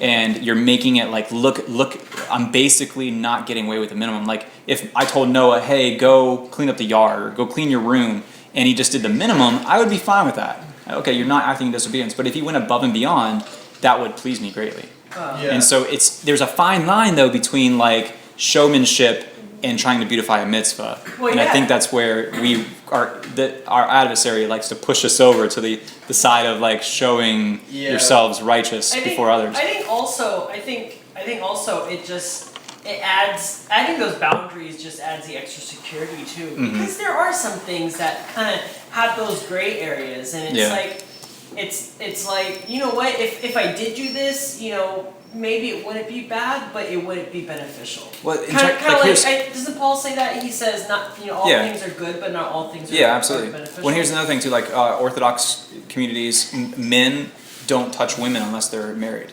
You wouldn't reach out your hand and shake a woman's hand. You wouldn't hug a woman. And that is a fence created, around an original commandment, the Torah. Is that a bad fence? I don't think no. I think that's great. I mean, like, I don't necessarily stick to it in my life, but like, that isn't going to bring bad things in your life. If anything, if you hug a woman, that doesn't mean you're going to. It might be awkward at times, but imagine like if your wife knows he never touches another woman, or you just have that boundary, and other women in your life know that you have that boundary. Like, imagine just the purity that maintains in communities. Yeah. If everyone in your community knows that. That's what I love about like the separation of men and women at the temple. Yeah. A lot of people find that strange, but I just think that's so beautiful. But it's the only temple in the ancient world where there wasn't sexual debauchery going on inside a temple. Yeah, exactly. And God was like, you know what? I'm going to make you different. And the world's going to look at you and be like, that is weird. But the thing is, what I love about it, and I want your take on this too. I don't mean to go off track. It's okay. You're good. But, whereas Ezra's I gotta know go. if my understanding is, sorry, the women were on the upper part of the temple, like the temple walls. Yeah. And they were able to look down, whereas the men were in the court, and they did not look up because, they would be, that would just show that they're obviously looking at the women. Yeah. But anyways, the fact is, like, the women can look down, like, they have the vantage point. They had a better vantage point, yeah. But that actually says a lot about women, that women have more control, self-control. They have a better vantage point. Yeah. In life in general. Yeah, in life in general. So that's actually like kind of praising women, whereas like like someone like from like a Christian college will look at that and be like, oh, that's so oppressive. For women, it's like actually it's chauvinist. It's not. It's like in the synagogues, the women can see the men, but the men can't see the women, and it's all about where you grew up in definition and what defines you, because our culture in America, we are defined by a huge feminist movement. And everything masculine is overbearing or not overbearing. Everything masculine is chauvinist, sexist, or sexist, something like that. And everything feminist is actually good, and it's beneficial and all this different stuff. And so and so it's all about the culture you're raised up in. The only reason anyone would see the women being on that high point in the temple as bad is only because someone told them one day that women told them one day that that kind of stuff. Well, we just assume it's sexist and it's oppressive. Yeah. But what I'm just like, I know for me, I still want that in place with the third temple. Yeah. Because if you're at the temple and you're trying to take this seriously, you're going into the presence of the Father, you do not want to be distracted. Yeah. Especially when it comes to like sexual immorality. Right. And so especially what Yeshua said, like even if you lust after a woman, you've committed adultery. So sorry, we can continue. No, and that's a very Jewish thought. Is like some of the sages say that women have a higher level of spiritual consciousness. And I would say that's true in my relationship with Stacy, is that she's better at discerning certain things than I am, because they would say that man was made from the dirt, but woman was made from man. And so women didn't come from dirt, they came from the side of man. So they automatically are given this like special level of cognition in the spiritual realm because of that, which is really fascinating to me. Yeah. Do you gotta run? Don't let me get in trouble. But I think, like, with our society, like, you see all the gender confused kids nowadays, where they went out of control with the feminism. I think that has caused a lot of that identity confusion. Absolutely. Going back to the rabbi-talmud thing, so basically rabbinic literature suggests that the connection between a rabbi and his talmud was expressed as almost like a father-son relationship. And they said that basically the sayings of the father, like this right here is the ethics of the fathers, the sayings of the fathers, the sayings of the rabbis, basically. They would say that basically your teacher is to be accorded higher honor than your birth father, because your birth father brought you into the world, but your teacher is the one bringing you into the next world, the world to come.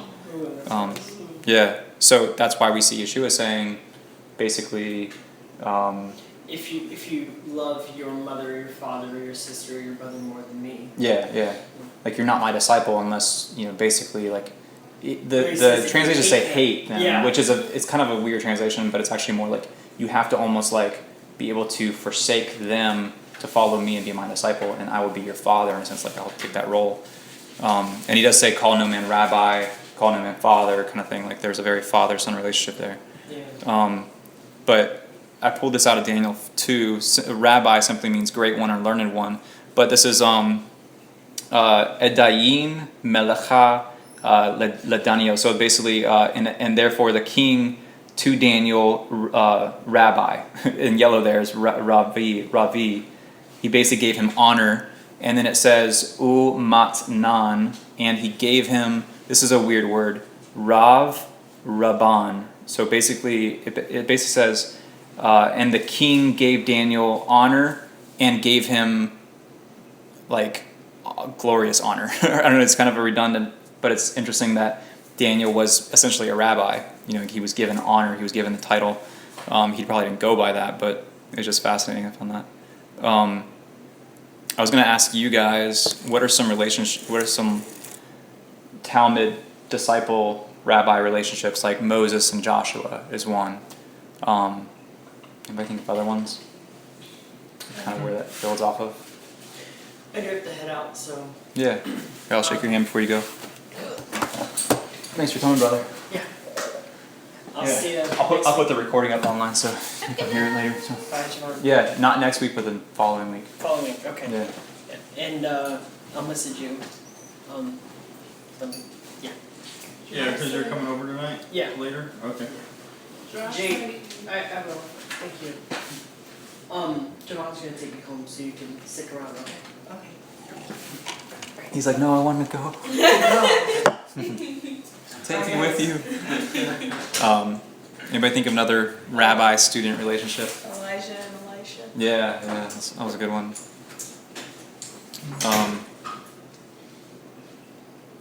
It's hard to think of them, but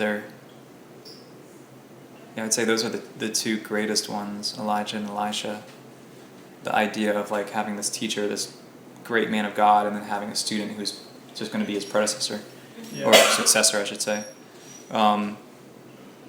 This is a little bit wordy, but basically the designation rabbi came into use with those who were ordained then after the temple's destruction beginning with these guys. But basically the early guys like Rabbi Hillel the elder, they were just given the title Rabbi Hillel the elder, Hillel the elder, but they weren't necessarily called rabbi yet. They came in later.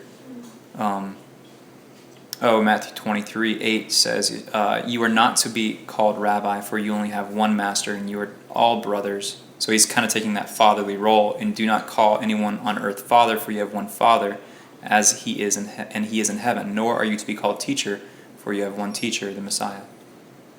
So that kind of goes back to like that. The rabbi is almost like the father figure. But going back to Pirkei Avot, which is this book here, the goal of the Talmud, the goal of the student, is study is not the ultimate goal, rather deeds. And so talking about like, well, what does the Talmud do? What does a student do? Well, they're supposed to do what their teacher does, and that's Pirkei Avot 1:7. And it reminded me of James 1, where he says, for anyone who hears the word but does not carry it out is like a man who looks in his face in the mirror, and after observing himself goes away and immediately forgets what he looks like. But the one who looks intently into the perfect law, the Torah of freedom, and continues to do so, not being a forgetful hearer, but an effective doer of the deeds, he will be blessed in what he does. But if you ever read Pirkei Avot, I mean, it's like you're reading Book of James. It's like you're reading the Gospel sometimes. Wow. There's this Pirkei Avot 1:4. There's a saying, "Let your home be a gathering place for scholars." Look at this, gathering place for scholars. It's pretty cool. And it says, "Get dusty, or be covered in the dust, in the dust of this, basically the rabbi's feet, and drink in the words with thirst." This was something that was probably floating around at the time of Yeshua, just orally, kind of like a saying, like a tweet, if you will. But basically it implies that we should follow so closely to the rabbi that we begin to absorb every aspect of his teaching and lifestyle. Like we're covered in his dust. And Yeshua says, Luke 6:40, a disciple when he is fully trained will be like his teacher. This was a really fascinating connection. So in the days of Jesus, all young boys were taught the Torah and the prophets beginning at age 5. Meaning at age 5, they began to memorize the Torah and the prophets. Every day they would rehearse the scriptures until it came to them by memory.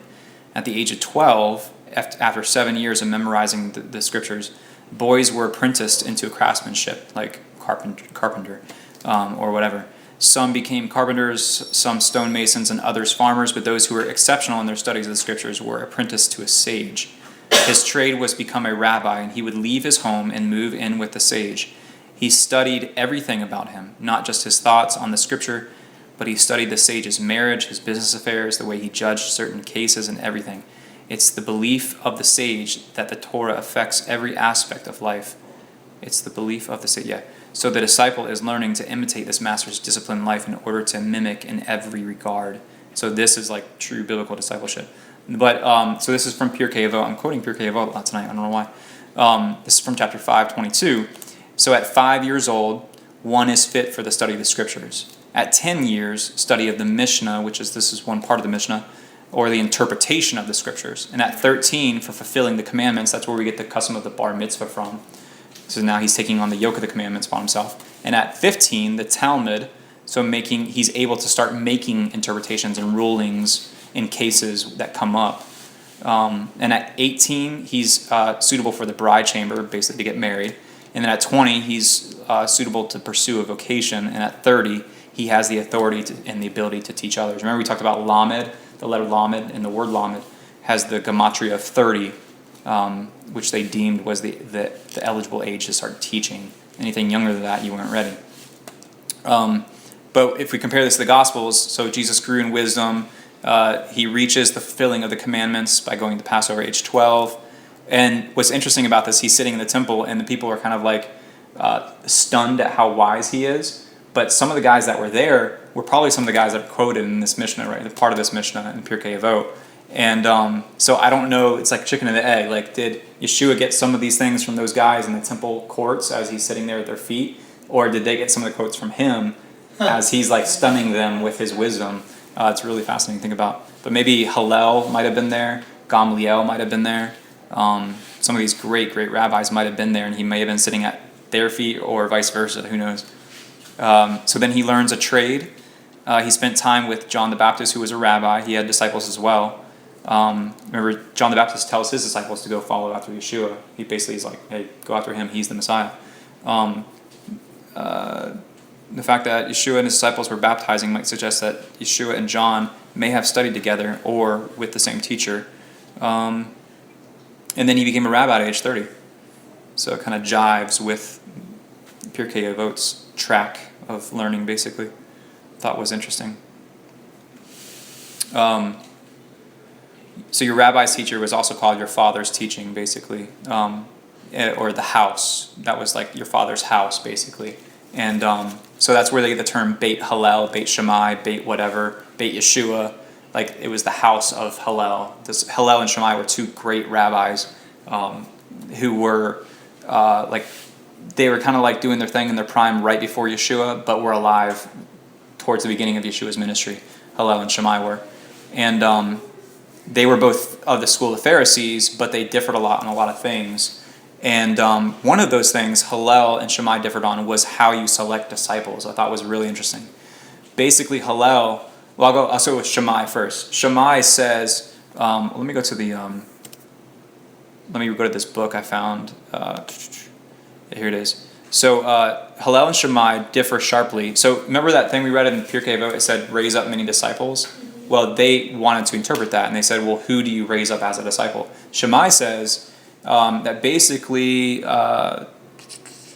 you should go only teach respectable people, sons of God, or sons of good, religious families, and descendants of such families. But the house of Hillel said that you should teach all men. I'm jumping down here now. Because many transgressors in Israel were attracted to Torah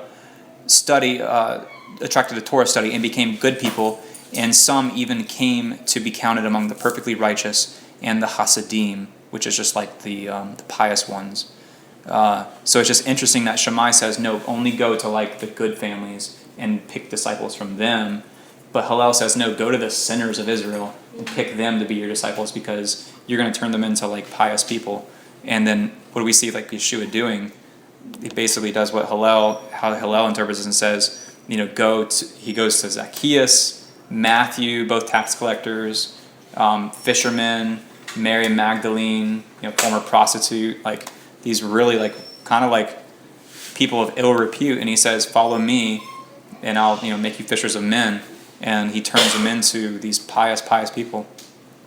Which I thought was interesting. I really like that picture. Yeah, that's a cool picture. So this is like a rabbi with his Talmudim, his students surrounding him, walking through Jerusalem. That's pretty cool. Yeah. So you can just picture like Yeshua doing something similar to this, like as he's just talking along the street, just like spilling wisdom and people just drinking it in and stuff. It's really cool to think about. Look at all those striped shirts. Yeah.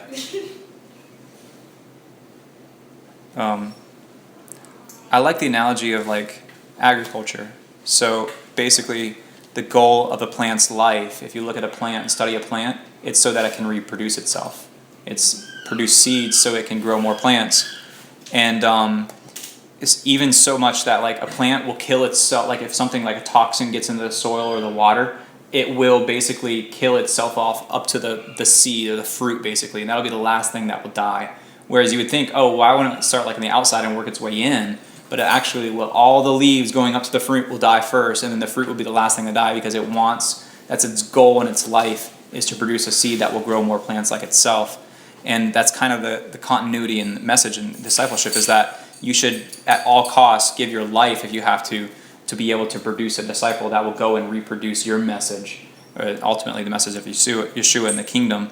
And that's why I think Yeshua used so many agriculturally themed parables, is because the message of the kingdom was a very agrarian kind of theme. Like it's about plants, it's about seeds, it's about gardens, it's about vineyards.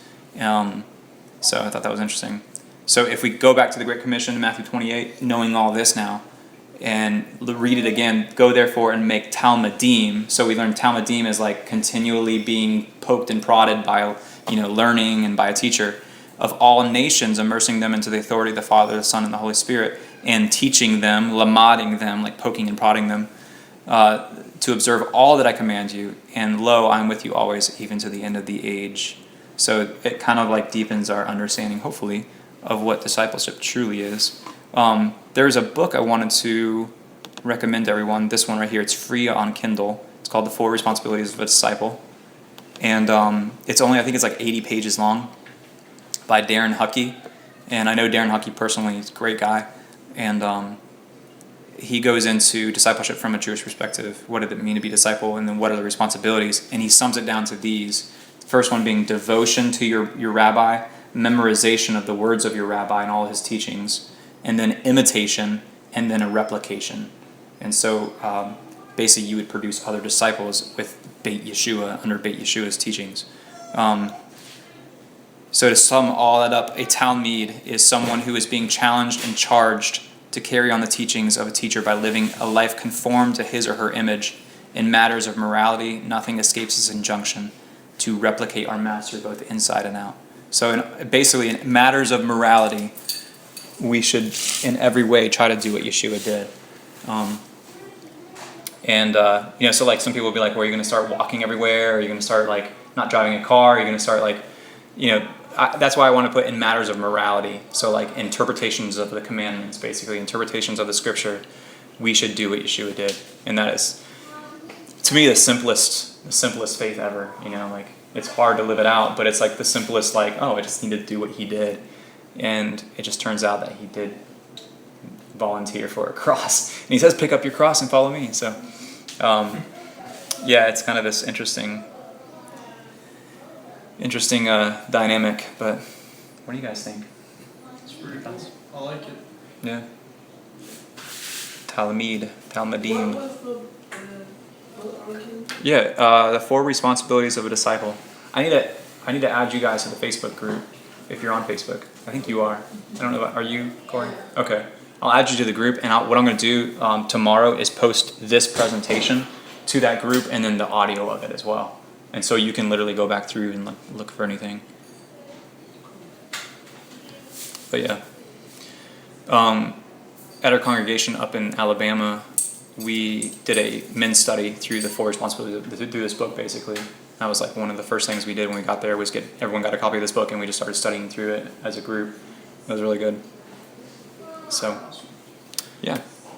Yeah, the thing for me right now is when it comes to discipleship is, especially in like the Messianic movement, is it's so hard to figure out where do we start with discipleship and who should we be discipled under. Yeah. Because we're such, because we're not necessarily, admittingly we're not. It's not like, even though we'd like to consider ourselves a part of the Jewish community, we're not accepted. Yeah. And it's like who has the authority to disciple at this point? That's the question. Because it's I don't know. It's weird. Yeah, it's almost got to start like organically at first. Like so. Did I steal this one?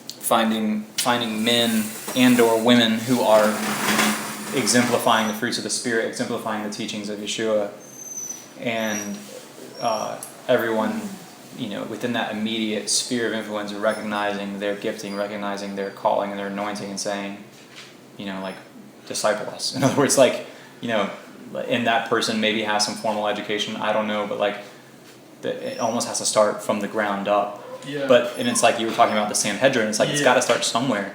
Yeah. It's like got to start from the ground up. But once we lay that groundwork, it's like that first generation. We're talking about the restoration of all things, and the restoration has to take place from the ground. And we talk about growing a garden, like that's discipleship, starting from the ground, planting a seed and it growing, and then you start reaping the benefits of that. And once you get that first garden done, and you get more seeds from that, and you just have this bountiful harvest. And so it's got to. We're such a young movement. Again, we're not young in the sense that we're 2,000 years old, but the resurrection of this movement is new, and we're still trying to figure that part out. So it was tough. But I think that it's like a trial and error right now. Yeah. I Because would agree with that. and that's kind of been for me. Whereas like before I met you guys and was going to Ruach and everything, and I kind of did my own Bible study, and in a way I was kind of like discipling my friends and stuff. Mm-hmm. And then it kind of just like stopped for me. Like I felt like it was like God was like, all right, now, now that you found a place to grow, now you need to be discipled more.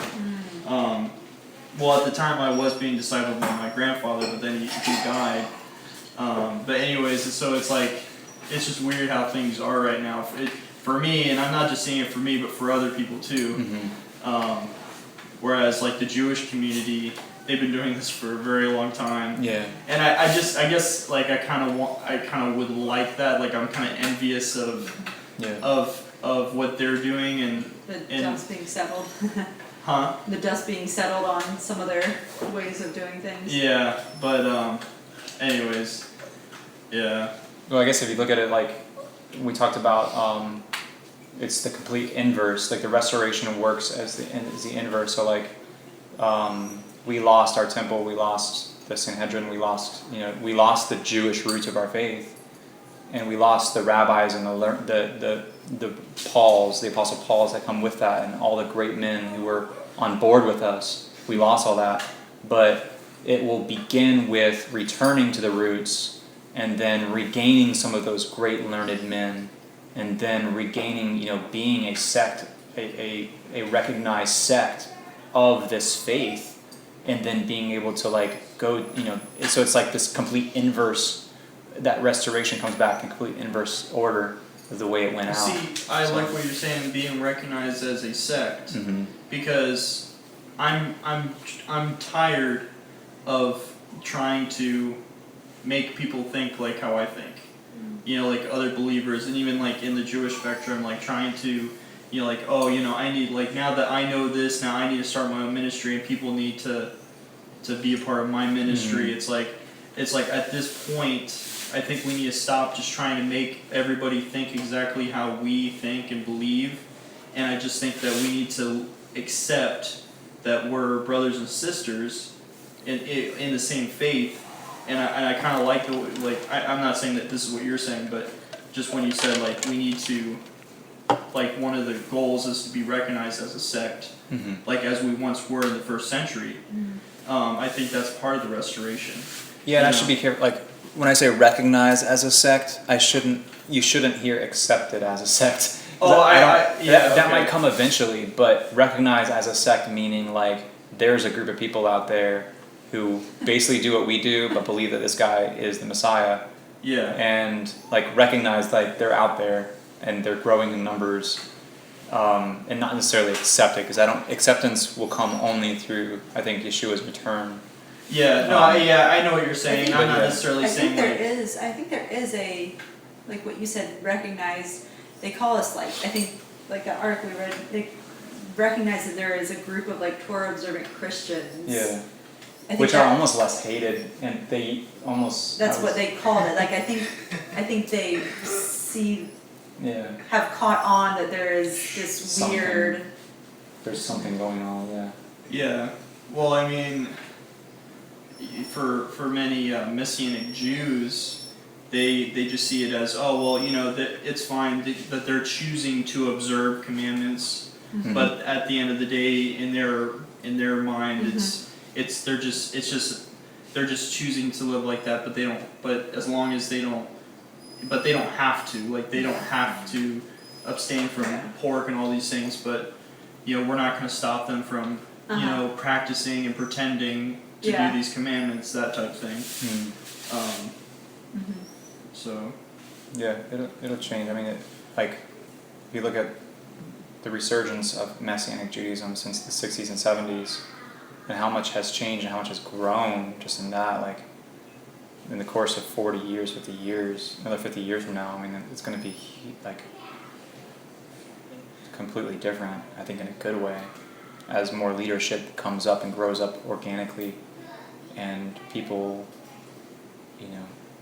I think the Father will continue to bless it and grow it, fertilize it, but, yeah. And that's kind of, I mean, like our vision, I guess, if I could say that, is like, Lakeland lacks that, and I wanted to grow that here. Wanted to like have a place families can come and learn and grow together and reestablish that connection and become that sect again, and like it's, if I could serve in any capacity to help restore that, I think that would be, just a huge blessing, huge gift to have that honor. But yeah. Any last thoughts? I was going to do Havdalah, I guess, real fast and close out Shabbat. Anything? All minds clear? Everybody know what a disciple is? how many Missed it, but. you can listen to the tape. I'll watch the kids and you teach next week. So we're not meeting next week, but the following week. So, yeah. Good. I'm glad you guys can make it up. Yeah. Ooh. Local, like that? Actually, it's in Georgia. What part? Pitts. The pits. Yeah. It's like an hour away from Atlanta. You're driving or you're flying? I'm driving. It's only like 4.5 hours away. College friends or College family? friends. She